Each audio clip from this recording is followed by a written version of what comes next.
우리가 이제 구약 성경을 보게 되면은 세 가지 나무가 상당히 중요하게 나와요. 하나는 포도나무고, 또 하나는 감람나무고, 또 다른 하나는 무화과나무입니다. 이 세 가지가 다 중요한 뜻을 가지고 있는데, 오늘은 이제 포도나무에 대해서 좀 생각을 해보겠습니다. 우리가 이제 성경을 읽어보면은 우리 하나님께서 이스라엘을 뭘로 비유하냐면은 포도원으로 비유하고 있어요. 그래서 이사야서 5장 1절부터 나오는 것을 보면은 내가 이스라엘에게 최상급 포도원을 주었다, 이렇게 말씀하고 있어요. 그래서 최상급 포도 열매가 맺을 수 있도록 좋은 씨를 심었고, 좋은 나무를 심었고, 또 울타리도 만들고, 그리고 좋은 포도 열매가 맺을 수 있도록 모든 것을 다, 여건을 다 준비시켰다는 거죠. 그런데 좋은 포도 맺기를 바랬더니 결론은 뭐냐? 들포도를 맺힘이 어쩌미냐? 이 말씀이 바로 이사야서 5장에 나오고 있습니다. 좋은 포도가 맺지 못하고 오히려 나쁜 포도가 맺혀지는 이러한 일이 벌어졌다는 거죠. 나쁜 포도라는 게 뭐냐? 오늘 우리가 읽은 이 마태복음 21장 33절로부터 43절의 내용이 나오죠. 이제 주인이 이 추수 때가 돼서 이 열매를 거둬들이려고 이 포도원들을 농부들에게 맡겼는데, 농부들에게 포도 열매를 거두려고 주인이 종들을 보냈어요. 포도 열매를 거둬올 종들을. 그랬더니 주인의 포도원을 맡아서 일하는 이 청지기들이 이 농부들이 주인이 보낸 종들을 때리고 죽이고 돌로 치는, 이래서 핍박하는 일들이 일어납니다. 주인이 당장에 군대를 풀어서 이 포도원을 경영하는 농부들을 진멸하고 싶었지만도 주인이 참습니다. 참고 두 번째로 또 이 종들을 또 보냈어요. 그랬더니 역시 두 번째 보낸 종들도 역시 이 포도원을 맡아서 일하는 농부들이 또 때리고 죽이고 돌로 쳤습니다. 세 번째 보냈어요. 세 번째 보냈더니 또 그랬어요. 여러 번 보냈다라고 성경은 말씀하고 있습니다. 그래서 이제 이 주인은 인내하다가 결론을 맺습니다. 내 아들을 보내면은 이 사람들이 내 아들은 존경하지 않겠는가? 이래가지고 이제 아들을 보냈죠. 그랬더니 포도원을 맡아서 격려하는 사람들이 이 아들이 이 포도원의 상속자인데 이 아들을 죽여놓으면은 이 포도는 우리 것이 되지 않겠냐? 이래가지고 그 아들을 죽였다는 거예요. 그러면은 주인이 앞으로 어떻게 하겠느냐? 어떻게 일을 행하겠느냐? 아주 명백하지 않느냐? 군대를 풀어가지고 이 포도원을 경영하던 농부들을 다 진멸시키고 이 최상급 포도원을 새로운 사람들에게 주지 않겠느냐? 이것이 오늘 우리가 읽은 마태복음 21장 33절로부터 43절에 나오는 내용입니다. 열매를 맺고 그 열매를 이 주인에게 제대로 바칠 새로운 농부들에게 주지 않겠느냐? 이 분명한 말씀입니다. 근데 이 말씀 이대로 역사가 이루어졌어요. 예수님께서 이 말씀하실 때가 주 한 30년에서 33년 사이에 이 말씀을 하셨는데, 아시다시피 40년 뒤에 이스라엘은 이 로마 장군 티투스에 의해서 예루살렘 교회가 돌 하나도 돌 위에 남기지 않고 예루살렘 성전이 무너집니다. 그리고 그 당시에 이 죽은 사람이 무려 110만 명이 이스라엘 사람이 죽습니다. 근데 이 내용이 거의 정확한 건 왜 정확하냐면은 요세푸스라고 하는 역사가가 이 내용을 썼거든요. 근데 이 요세푸스라고 하는 유대인은 사실 예루살렘에 있었던 사람이에요. 근데 박해가 심해지니까, 로마 군대의 박해가 심해지니까 이 사람 배반을 했어요. 자기 동족을 배반하고 로마 편에 가서 섰습니다.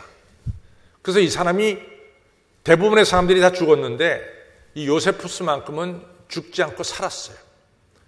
그래서 이 사람이 살아가지고 그 당시에 일어난 일들을 아주 자세하게 이 글을 남겼습니다. 그래서 이 요세푸스의 역사책인데, 이 역사책에 그 당시에 얼마나 비참하게 유대인들이 죽었는가 하는 것이 나옵니다. 무려 110만 명이 죽었어요. 그리고 9만 7천 명이 로마로 포로로 끌려가서 지내게 됐습니다. 이같이 예루살렘 성전과 예루살렘이 완전히 진멸됐어요. 그러면 하나님께서는 예루살렘 성전을 통해서 또 이스라엘 사람을 통해서 하나님의 뜻이 온 인류를 구원하는 것이 하나님의 뜻인데 이 뜻을 이루려고 했거든요. 그런데 이 뜻을 이루려고 이스라엘 선택했는데 선택받은 이스라엘이 하나님의 심판을 받고 다 진멸당하고 말았습니다. 그렇다면 하나님의 역사는 끝이 났는가? 그렇지 않죠. 오늘 성경 말씀 그대로 이 포도원을 열매를 맺을 만한 새로운 사람에게 주었다. 이렇게 성경은 말씀하고 있습니다. 그럼 열매를 맺을 만한 새로운 사람들이 누구냐? 바로 예수님을 머리로 삼고 예수님을 나의 구세주로 삼는 교회가 이 포도원을 맡았다라고 하는 사실이에요. 그건 분명합니다. 오늘날 하나님께 영광을 돌리고 또 하나님의 자녀되는 이 귀한 일을 오늘도 열심히 전파하는 데가 오늘 이스라엘이냐? 그렇지 않잖아요. 오늘 이 일을 누가 하고 있습니까? 전 세계에 흩어진 교회가 하고 있어요. 교회는 예수님을 머리로 삼고 또 예수님의 지체가 돼서 오늘도 하나님을 찬양하고 또 여러분과 저는 하나님의 뜻대로 땅까지 이르러 복음의 증인이 되려고 오늘도 열심히 복음을 전하는 것이 바로 교회예요. 오늘도 열매를 맺어서 하나님께 영광을 돌리려고 하는 것이 바로 교회입니다. 그래서 하나님의 포도원은 오늘날 누구냐? 오늘날 교회입니다. 하나님의 포도원은 오늘날 누구냐? 오늘 예수님을 나의 구세주로 믿은 여러분과 저가 하나님의 포도원이다. 이런 사실이에요. 내가 누구인가를 정확하게 아는 게 중요해요. 여러분과 저는 먼저 하나님께 영광 돌리고 또 하나님의 뜻인 많은 사람들을 하나님께로 인도하는, 그래서 열매를 맺어서 하나님께 영광을 돌리는 이러한 사람들이 바로 오늘의 크리스찬인 여러분과 저입니다. 바로 포도원의 사명을 감당하는 사람들이 바로 여러분과 저고 또 포도원이 오늘 우리의 교회라고 하는 사실을 꼭 기억하시기를 바랍니다. 우리 옆에 분들에게 얘기하겠어요. 교회가 하나님의 포도원이고 나 역시 하나님의 포도원입니다. 분명하시죠? 오늘의 포도원은 교회고 오늘의 포도원은 예수님을 믿고 있는 여러분과 저입니다. 그래서 우리는 이스라엘이 포도원이 되었다가 실패한 것처럼 여러분과 저는 실패해서는 안 돼요. 여러분과 저는 이 포도원이 돼가지고 열매를 맺고 하나님께 영광을 돌려야 될 줄로 믿습니다. 이스라엘이 어째서 실패했을까? 우리 이스라엘 실패를 좀 봐야 되겠어요. 이스라엘 그 당시에 지도자들인 제사장과 서기관과 바리새인들 보면은 자기들 생각이 뚜렷했어요.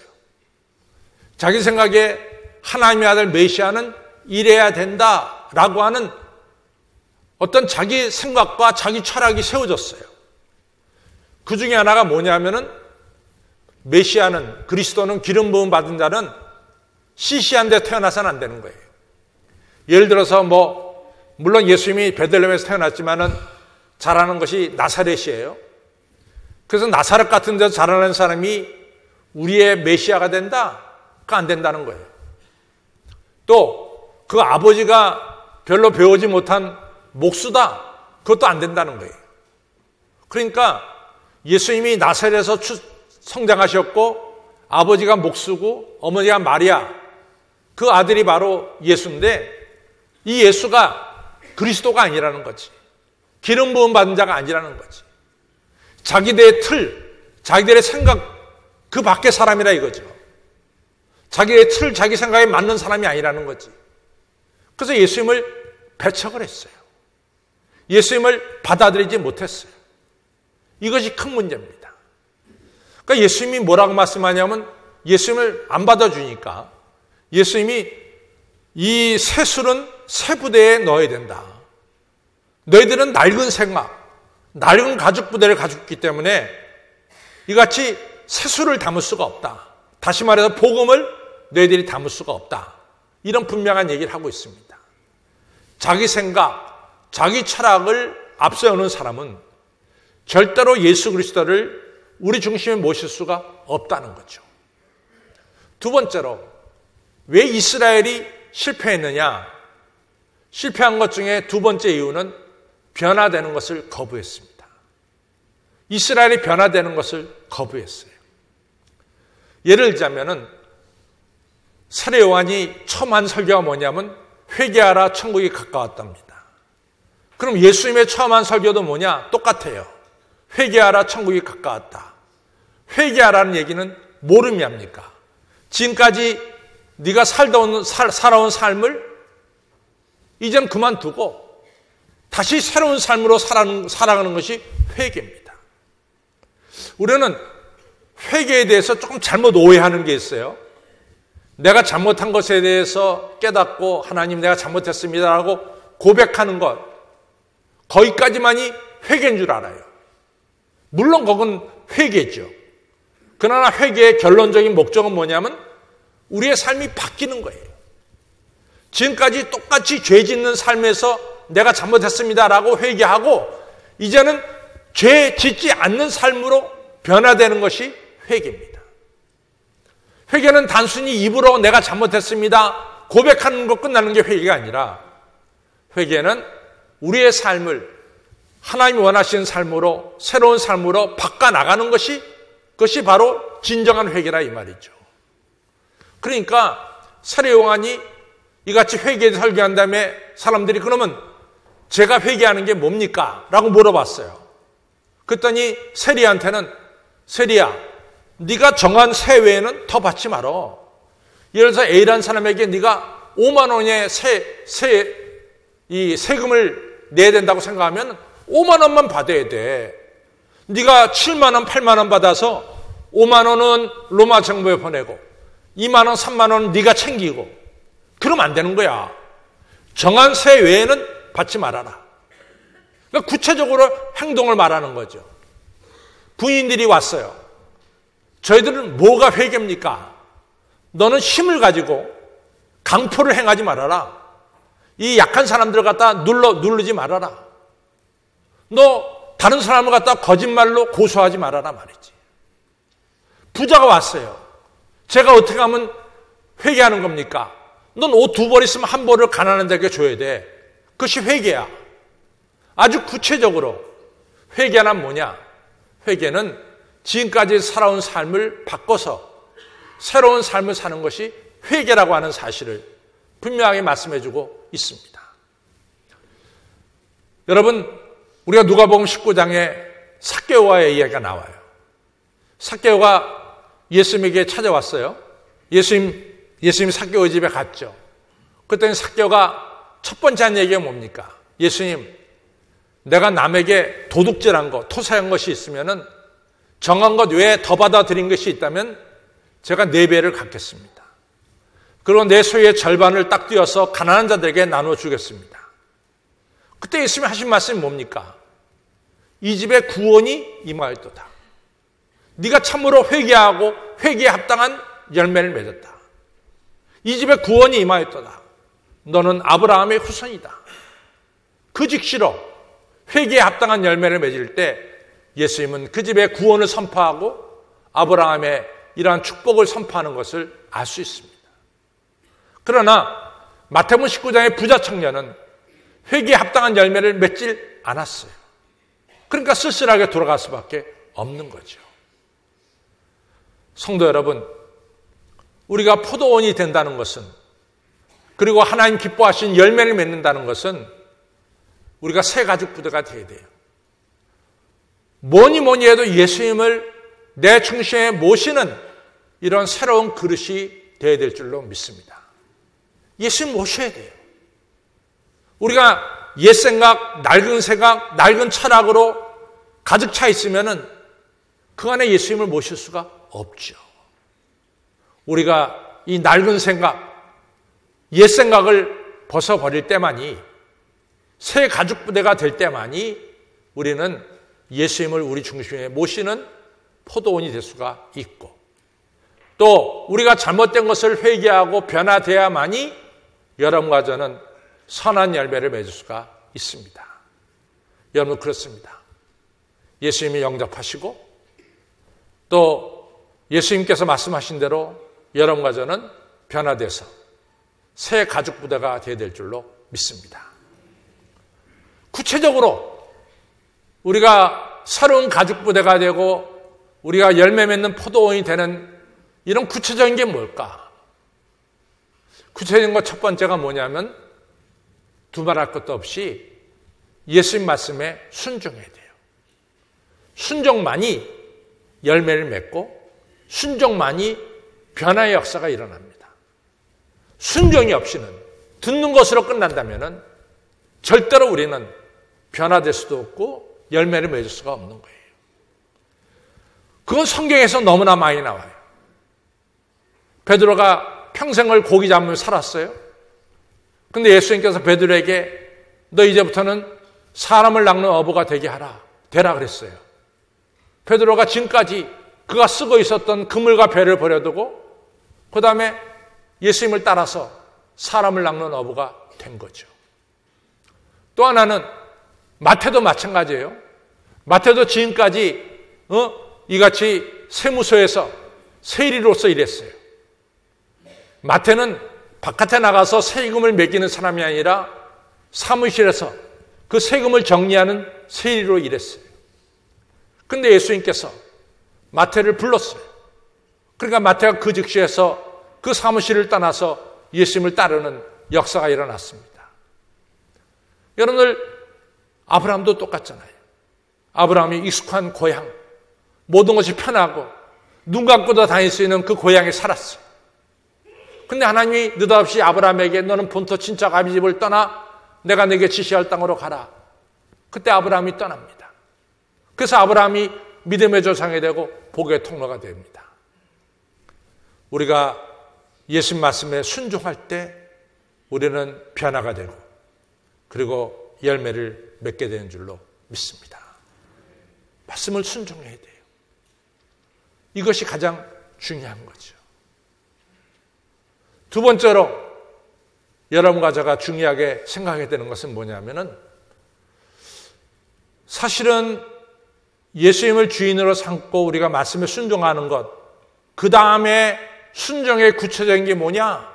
그건 십자가를 지는 일이에요. 사역을 하는 일입니다. 여러분과 제가 각자 맡겨진 일을, 그 일을 하는 일인 거예요. 일을 할 때 열매를 맺게 돼 있어요. 일을 하지 않으면 열매는 맺지 못해요. 일을 할 때 열매도 맺고 일을 할 때 성령의 능력도 받는 거예요. 요한복음 2장에 보면 예수님께서 가나의 혼인잔치에 가셨어요. 아마 그 혼인잔치 혼주하고 예수님의 어머니하고 무슨 관계가 좀 있었던 것 같아요. 근데 이 결혼식에 포도주가 떨어져 버렸네. 이 난리가 났어요. 왜냐하면 손님은 초대해놓고 음식이 떨어지니 이게 말이 되냔 말이지. 이스라엘의 결혼식은 하루에 끝나는 것이 아니라 일주일 동안 계속되는데 이게 도중에 음식이 떨어지면 어떡하냔 말이지. 예수님 어머니가 너무 안타깝고 답답해서 아들 예수님에게 얘기합니다. 야, 아들아, 이 집에 글쎄 포도주가 다 떨어졌어. 음식이 떨어졌어. 그 답답함을 얘기했어요.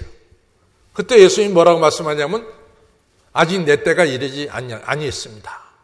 이러는 거예요. 어떻게 보면 예수님의 대답은 부정적인 대답 같아. 근데 예수님의 어머니 마리아가 합니다. 하인들에게 저 예수님이 무슨 말씀을 하시든 너희들은 그대로 행해라. 무조건 순종해라. 그래요. 예수님께서 하인들에게 말하죠. 빈 항아리가 6개 있는데 거기다가 물을 갖다 부어라. 그냥 맹물을 갖다 부어라. 맹물을 갖다 다 부었어요. 항아리마다 물이 가득 찼어요. 근데 항아리에 든 물이 최상급 포도주로 바뀐 거야. 기적이 일어난 거야. 그럼 그 다음에 어떻게 됩니까? 그 다음에 어떻게 돼요?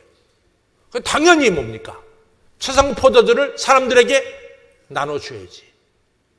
최상급 포도주가 된 목적은 뭐예요? 모인 사람들에게 나누어주기 위해서 최상급 포도주가 된 거야. 여러분과 저가 열매 맺는 목적이 뭐예요? 하나님께 영광 돌리고 다른 사람들에게 이 열매를 나눠주기 위해서 우리가 열매를 맺는 거야. 우리가 분명한 목적이 있어야 돼. 목적은 이 열매를 하나님께 올리고 동시에 이 열매를 우리 이웃들에게 나눠주는 거죠. 여러분들 문익점 선생님이라고 아세요? 문익점? 에? 문익점 선생님 누구예요? 모카시죠? 그분이 조선시대 사람인가 고려시대 사람인가? 에? 그분이 조선시대 사람인가 고려시대 사람인가? 에? 어디요? 어디 시대 사람이에요? 문익점이? 에? 문익점 그 선생님은 1331년에 출생해가지고 이분이 한 70세를 살았어요. 그러니까 이분이 조선시대는 아닙니다. 고려시대 뿐이죠.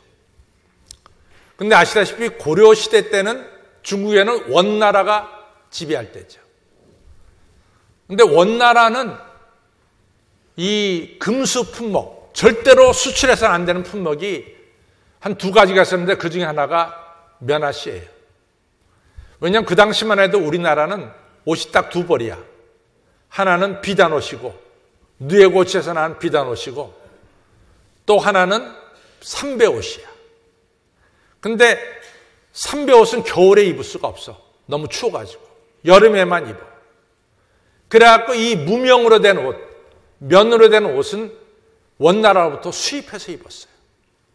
그 원나라가 비싼 값으로 조선 땅에다가 이 면으로 된 것을 팔았단 말이지. 그러니까 원이란 나라는 이 면으로 된 옷을 계속해서 팔기 위해서 이 모카씨는 절대로 가지고 나가지 못하게 했어요.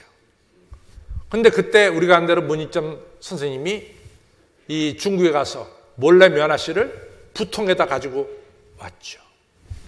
그리고 자기 장인이 정씨예요. 정천이인가 그래요. 자기 장인어른의 밭이 어디냐면 산청에 밭이 있었어요. 산청에. 그 밭에다 그걸 심었다고. 그래갖고 이 열매를 맺기 시작했죠. 그 자기 아들과 함께 전국에 퍼뜨렸어요. 그래서 우리나라에 드디어 이 면으로 된 옷을 입을 수 있게끔 우리나라가 바뀐 거죠. 여러분들이 문익점 씨 누구냐니까 다 알아. 다 알잖아. 그렇죠? 우리 바이올리니스트 다 알아요? 문익점 씨? 이 다 알아, 다. 왜 하냐? 하나밖에 없어. 이분이 면화씨를 중국에서 가져와서 이 땅에 면화씨를 퍼뜨린 것 때문에 다 아는 거야. 면화씨가 만들어지는 것은 옷이야. 여러분과 저는 뭐예요? 예수님으로부터 복음을 가져와서 복음을 퍼뜨려. 그럼 복음을 퍼뜨리면 뭐가 생겨? 생명이 생기잖아. 문익점보다 훨씬 더 중요한 일을 여러분과 저가 할 수 있대도요. 우리가 복음을 받아서 그 복음을 다른 사람들에게 나눠줄 때 거기에 생명의 역사, 축복의 역사, 평화의 역사가 일어나게 될 줄로 믿습니다. 아무쪼록 나는 누구냐? 나는 포도원이에요. 예수님 모시고 열매를 맺고 열매로 하나님께 영광 돌리고 많은 사람들을 이같이 이 열매를 나눠주는 여러분과 저가 되기를 주님의 이름으로 축원합니다.